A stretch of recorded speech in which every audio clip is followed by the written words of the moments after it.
rádio e a TV Brasil Espírita apresentam Conversando com o Esperanto.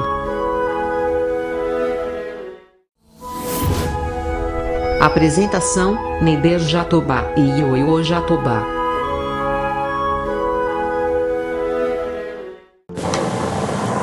Boa noite, amigos da Rádio e TV Brasil Espírita. Eu sou Ioiô Jatobá e estou aqui com o professor Neider Jatobá, que vamos fazer com vocês o programa Conversando com o Esperanto. Sejam todos bem-vindos ao canal. Não esqueçam de dar o seu sinalzinho de curtir o canal, ok? Boa noite, professor Neider. Tudo bem? Boa noite, Ioiô. Tudo bem, graças a Deus. Boa noite, rádio ouvintes e telespectadores da TV Rádio Brasil Espírita. Que bom. Pessoal, a última vez que nós nos encontramos, nós estávamos falando de como é o Esperanto, por que o Esperanto, o significado do Esperanto. Eu gostaria que o professor, ele tem umas considerações aqui a fazer, então ele vai fazer essas considerações e após as considerações, nós vamos fazer para ele umas indagações, né, necessárias para a gente poder abrir melhor o nosso leque de compreensão do Esperanto e do seu trabalho humanístico com o homem moderno, ok? Professor, fica à vontade, pode falar aí o que quiser, fica à vontade. Então, meus amigos, minhas amigas, eu sou Esperanto, a Ioiô é Esperanto e vocês que estão do outro lado também é Esperanto. O que significa isso? Porque o Esperanto é aquele que é esperançoso. Esperanto é uma palavra em Esperanto que significa isso, é aquele que é esperançoso, aquele que tem esperança, entendeu? Tem esperança. Vocês, não sei se vocês se lembram aqui, mas em Maceió já vi circular aqui um carro coreano com o nome escrito espero na traseira do carro, na mala do carro.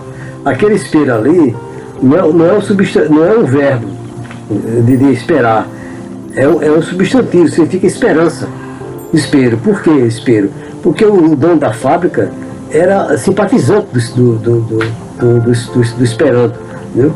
E depois a fábrica faliu, né? Mas ele estava com a pretensão de colocar outra marca com o nome Esperanto completo, e não somente o Espero, que é isso que significa esperança.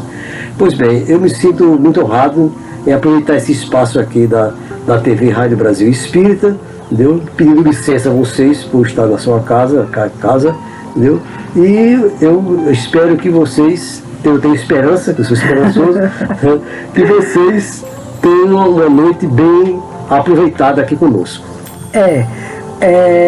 Todos nós temos que ter esperança, né? Porque sem esperança a gente não ia aguentar, principalmente na situação em que nós estamos vivendo na atualidade, certo, pessoal? Então, veja bem, professor, você falou aí do carro, né? Dessa marca do carro, o carro coreano, mas o empresário era simpatizante do Esperanto. Aqui em Maceió tinha uma loja ali na Fernandes Lima, uma loja de informática, que é chamada Mundo, né? A Mundo Informática. Vendia uma loja de vender material, né, de informática. E isso aí me fez lembrar da Mundo, né, que infelizmente também o proprietário não deu prosseguimento, né, não pôde dar prosseguimento, mas tudo bem. Pois bem, então, no nosso programa anterior, nós estávamos falando, eu até falei aqui, da questão das bases onde o Esperanto se finca, né, que existe um tripé, na verdade, né, que é Professor, me ajuda aqui, por favor. Que é a liberdade, igualdade e fraternidade, né? Então, liberdade porque o Esperanto dá uma liberdade muito grande. Você, falando Esperanto, você consegue falar com todo mundo do mundo inteiro, né? Liberdade. Igualdade porque ele não faz distinção de raça, de cor, de posição social, de nada disso, né? E fraternidade porque todos são aceitos pelo Esperanto, ele aceita todas as línguas, embora nem todas as línguas aceitem Esperanto, mas o Esperanto aceita todas as línguas, né? E a coisa mais linda de se ver é um congresso Esperanto, onde onde se une povos do mundo inteiro, falando todos os idiomas diferentes, mas naquele momento, naquele congresso, todos falam a mesma língua. É muito emocionante. E eu acho que se você pensar direitinho, você não vai ficar fora dessa, ok? Pois então, professor, eu estava pensando do programa passado para cá, a questão que não ficou muito clara, a questão da neutralidade do Esperanto. Você pode mostrar para nós como é que se dá realmente essa neutralização do Esperanto? A neutralidade é uma ponte. O Esperanto é a língua ponte. Por que é a língua ponte? Porque é uma língua que serve para chegar perto de qualquer povo, de qualquer cultura, traduzir aquela expressão, forma de expressão para o Esperanto, e o esperantista que conhece traduz do Esperanto para a sua própria língua nacional, aquela cultura de um povo que ele não conhecia. Por exemplo, uma tradução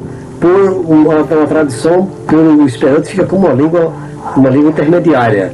Entendeu? Por exemplo, é mais fácil você fazer uma tradução de uma língua, por exemplo, uma língua que é o japonês, por exemplo, né? Um poema japonês para o Esperanto e do Esperanto para o português, do que diretamente do japonês para o português, ou do japonês para qualquer outra língua. Então o Esperanto serve como língua ponte, entendeu? Então, agora a neutralidade vem porque o Esperanto chegou numa época em que existia muita rivalidade, existia um nacionalismo muito perturbado, entendeu? O nacionalismo era perturbado. Então, e precisava de uma forma de apaziguar, pacificidade, de fazer paz. E o projeto do Zamenhof era justamente a questão da paz. Agora, para ele pôr essa paz em prática, no movimento, precisava de uma ferramenta. A ferramenta é o ILO, é o comuniquilo, é um instrumento, uma ferramenta de comunicação. E essa instrumentalidade tornou-se uma língua internacional chamada Esperanto. Ele experimentou, provou, fez uma prova de usar o latim. Mas o latim ia ficar tão deformado que os latinistas iam dizer: isso aqui é uma monstruosidade, jogue fora isso, jogue isso no lixo.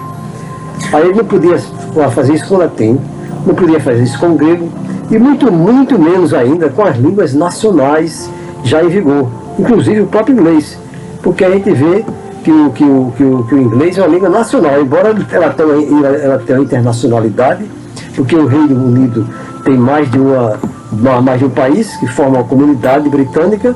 Uhum. Mas isso daí não imperou no mundo todo.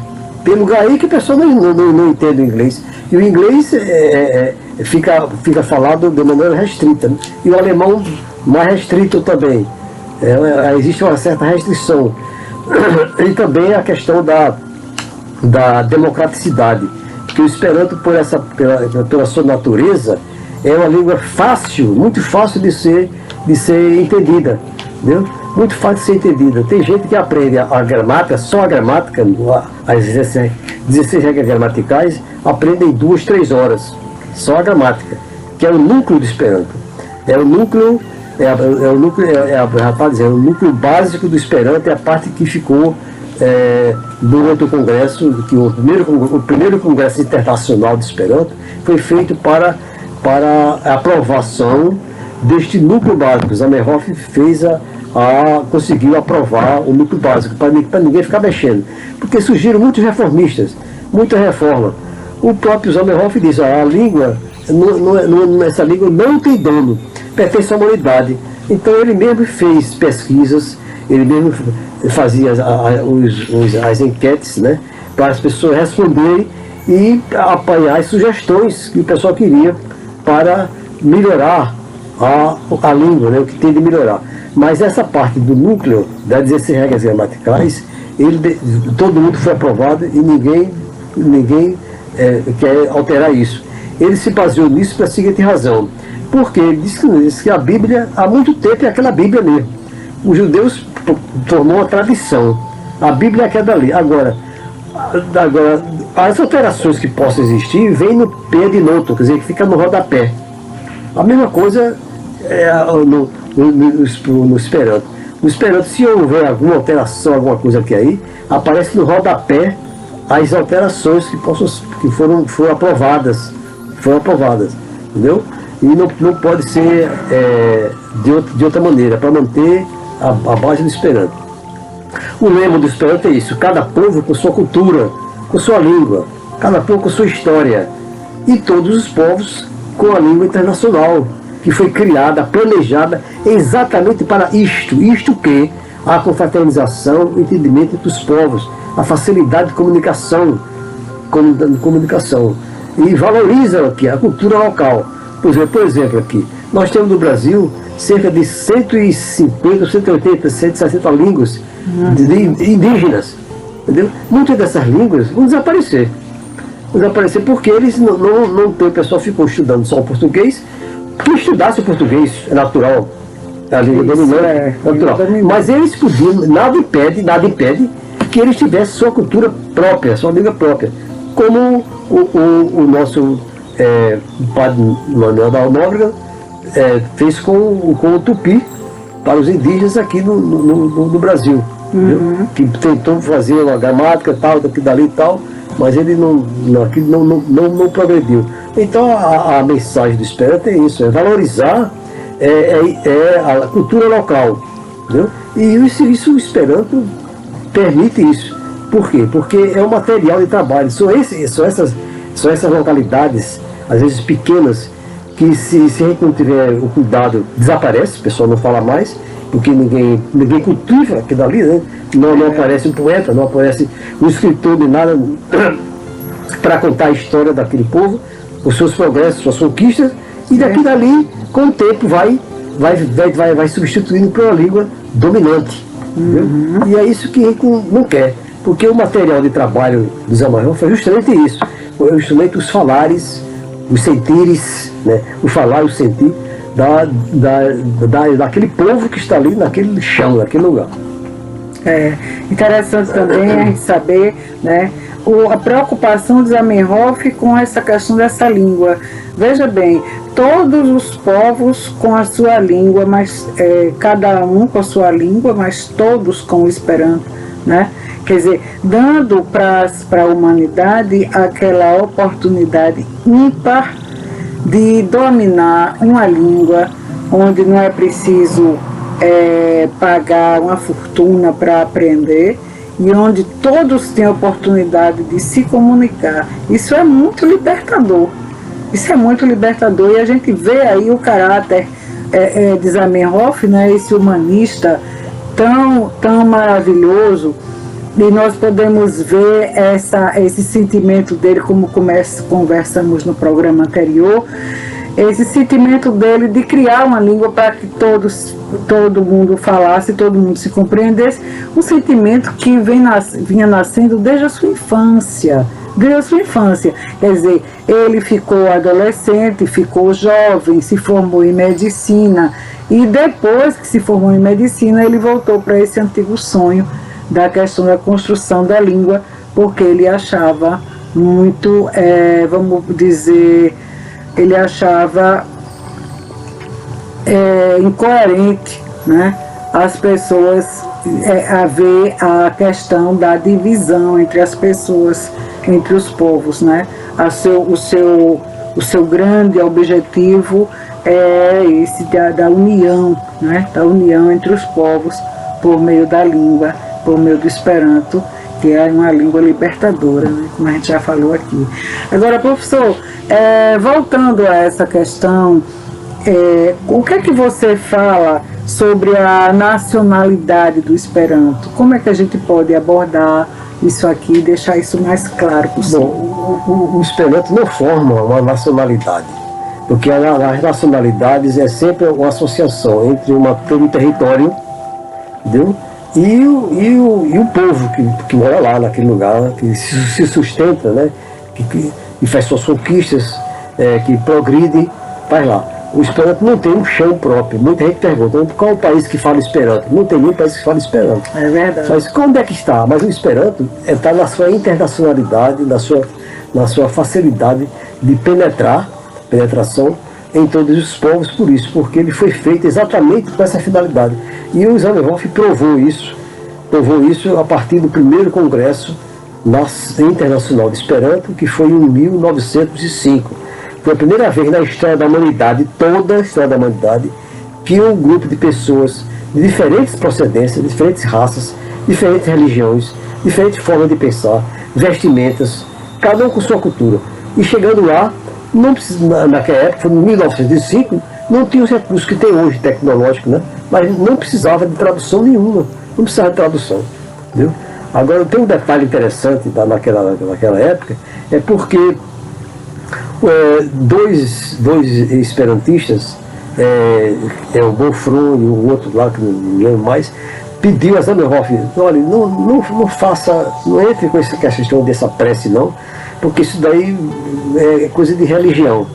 Aí o Zamenhof disse, olha, para mim isso, ele ficou calado, né? Riu assim, né? Ficou calado, mas isso é para mim? Não está vendo que ele não ia obedecer logo para mim? Que a vida dele toda foi isso aí, ele deve muito é uma diferente religião e religiosidade. Ele deve muito essa religiosidade à educação que recebeu da mãe, os abraços que recebeu da mãe, o aconchego que recebeu da mãe. E ele disse, eu devo muito a essa boa comunhão entre o aconchego, os beijos da minha mãe que recebeu, e a severidade, a disciplina do meu pai. Foram duas coisas importantes que ele usou, essas duas virtudes que ele usou, para poder elaborar, isso daí saiu dentro da língua. Por isso que eu digo, a língua de Esperanto começou na carne, começou na alma, começou na alma. Essa é a história. A história de uma pessoa, interessante é isso, a história de uma pessoa, entendeu? Que passou uns 8 anos trancado praticamente, sem muito contato social, no seu quarto, e ficou traduzindo, estudando, e foi testar. E o interessante é que depois de 26 de julho de 1887, quando ele publicou o primeiro livro, La Nua Libro, primeiro livro, quando ele publicou, depois de um ano, ele recebeu a visita do famoso poeta polonês, o Grabowski, que chegou lá já falando em Esperanto com Zamenhof. Zamenhof não conhecia o Grabowski. E o Grabowski, claro que desejava muito conhecer o mestre, né? O mestre. Então ele foi lá, abraçá-lo e tal, começou. E o Grabowski aprendeu assim, de forma autodidática, né? E foi muito interessante, porque o Grabowski depois ele tornou-se um verquisto. O verquisto é aquele um escritor, que ele fez obras na área da sua área de literatura, a poesia, logo em Esperanto, entendeu? E isso está aqui no livro, Fundamenta, que a gente vai mostrar depois. Não, pode mostrar agora, se quiser. Então, esse livro aqui, Fundamenta Crestomatio.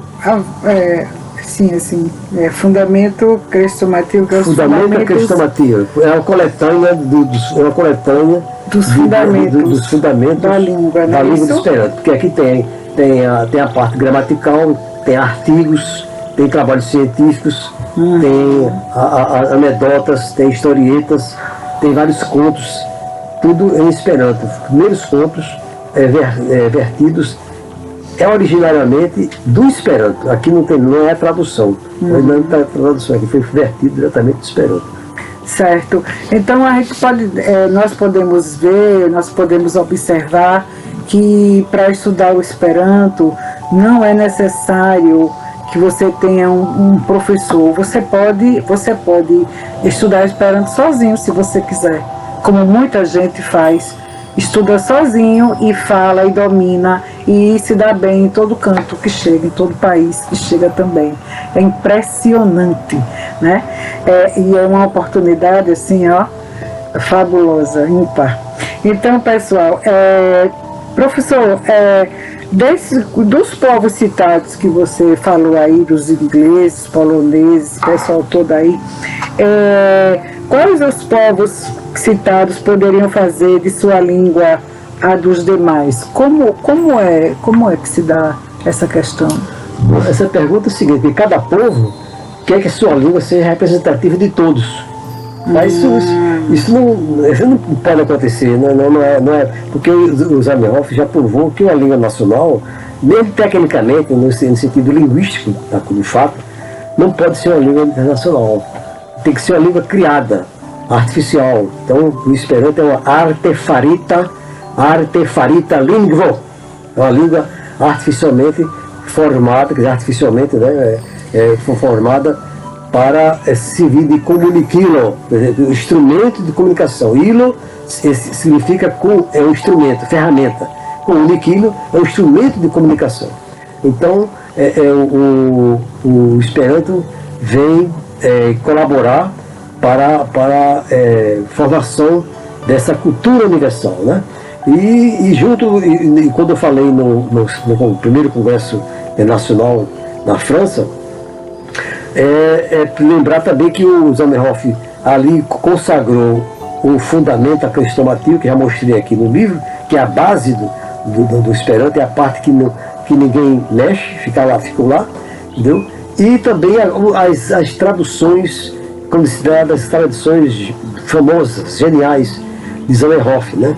O Hamlet era citado como uma coisa primorosa, que ninguém fez uma tradução melhor do inglês para outra língua qualquer que não tenha sido essa do Zamenhof.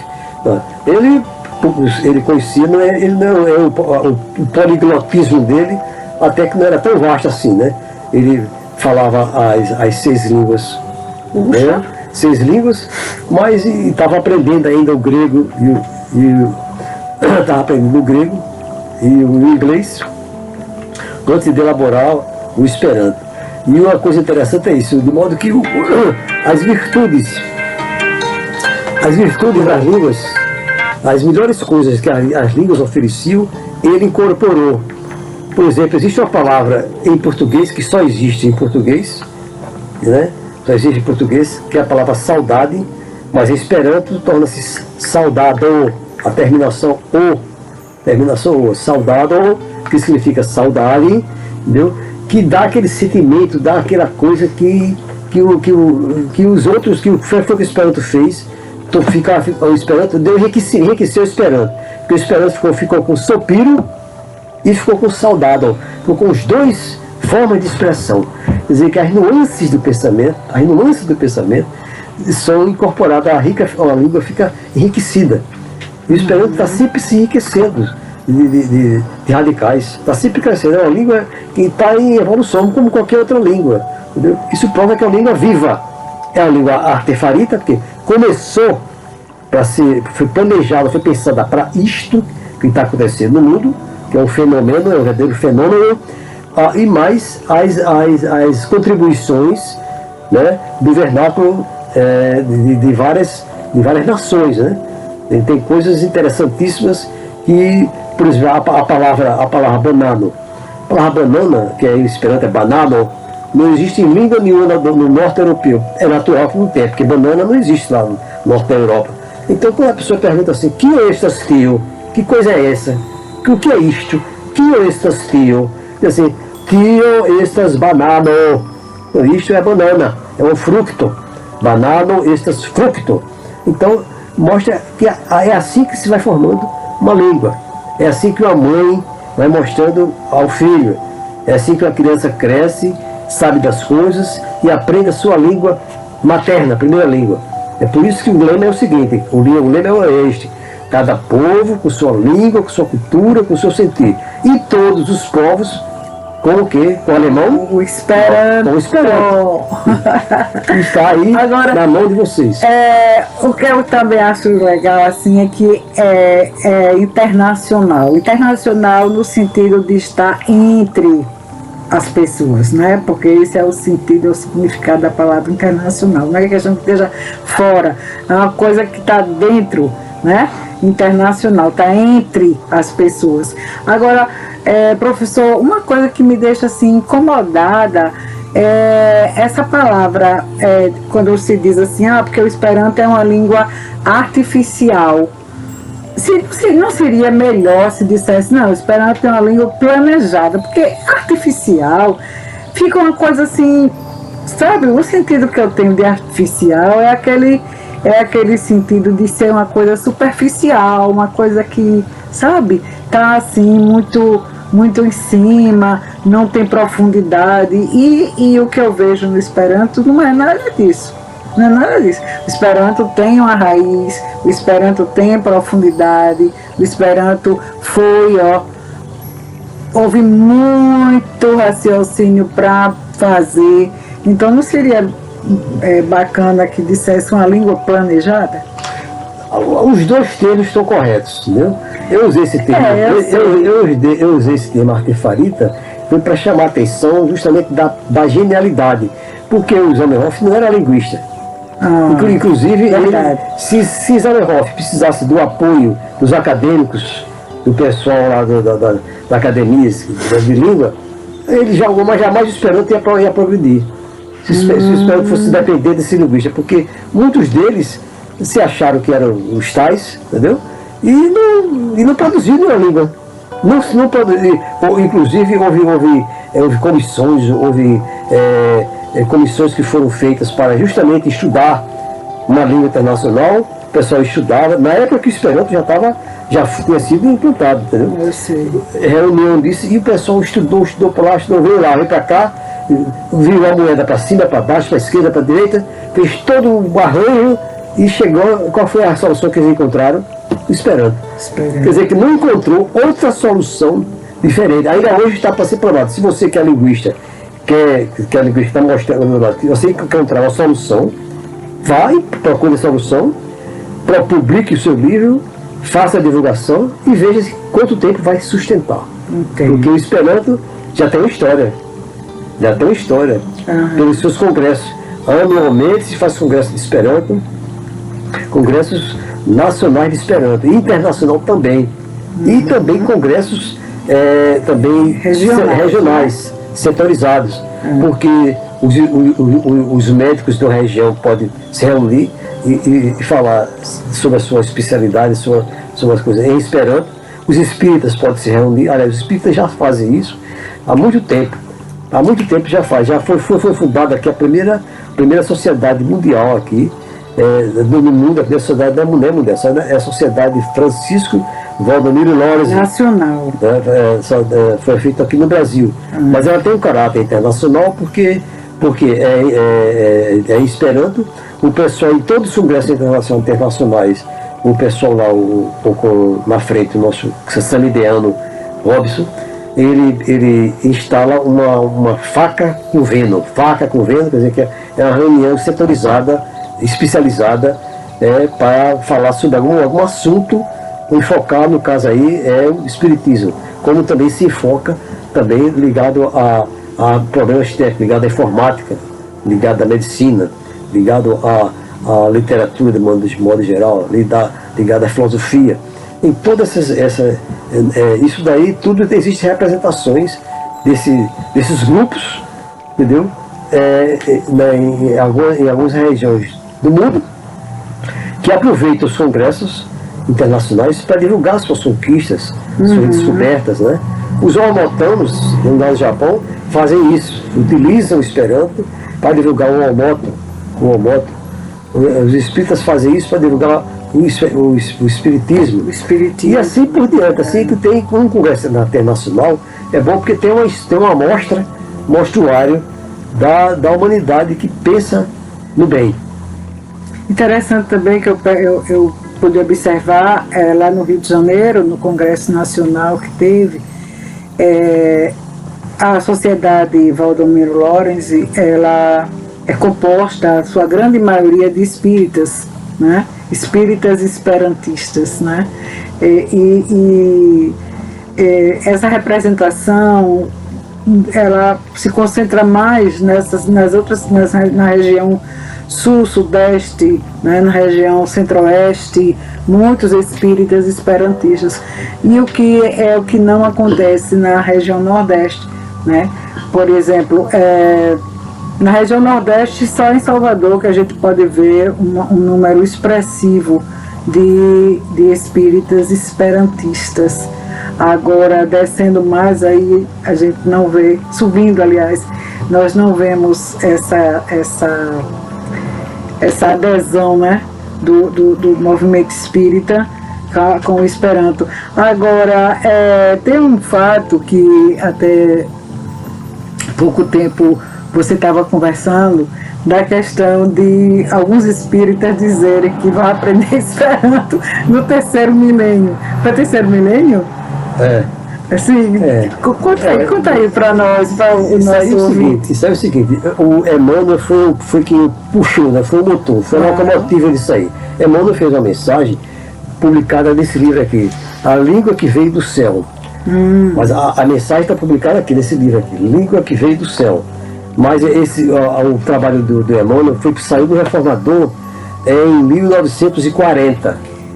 Então, aquela geração dali foi muito entusiasmada, porque o presidente da Federação Espírita Brasileira, de então, ele entregou ao Ismael Gomes Braga, que foi um grande pioneiro, um dos pioneiros do Esperanto aqui no Brasil, ele entregou o departamento de Esperanto ao Ismael, entendeu?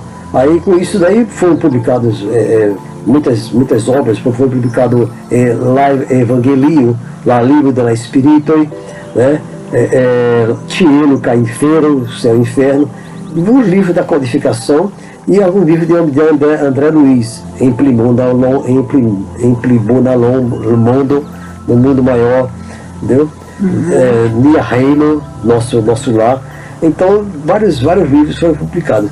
E acontece o seguinte, que o pessoal dizia assim, quando chegar o terceiro milênio, eu vou estudar o Esperanto. O Esperanto. Aí acontece que o terceiro milênio já chegou. Já chegou. E não pode, já tem muita gente aí que está precisando se atualizar, né? É verdade. E vocês são convidados a aprender o Esperanto. É verdade. Então, pessoal, é isso aí. Eu digo para vocês agora, a minha fala, dizer para vocês que minha recomendação, né, é dizer para vocês que façam Esperanto antes que você precise, né, porque você não sabe, né, a gente não sabe o que é que pode acontecer com a gente amanhã, não é verdade? Então aí, se você quer deixar alguma pergunta, fazer algum comentário, usa o espaço dos comentários, alguma pergunta que nós vamos estar respondendo posteriormente, ok? Então, gratidão a todos, né? E Bona Nocton, né? Para todos. Eu digo assim, Bona Nocton. Bona Nocton. Quando a gente está despedindo. Quando a gente chega à noite, é Bona Vesperum, Bona Nocton. A mesma coisa do inglês. O inglês é a maneira de entrar e sair. Então eu digo Bona Nocton, diz Larevido. Aí, ao invés de dizer tchau, diz Larevido. Diz Larevido.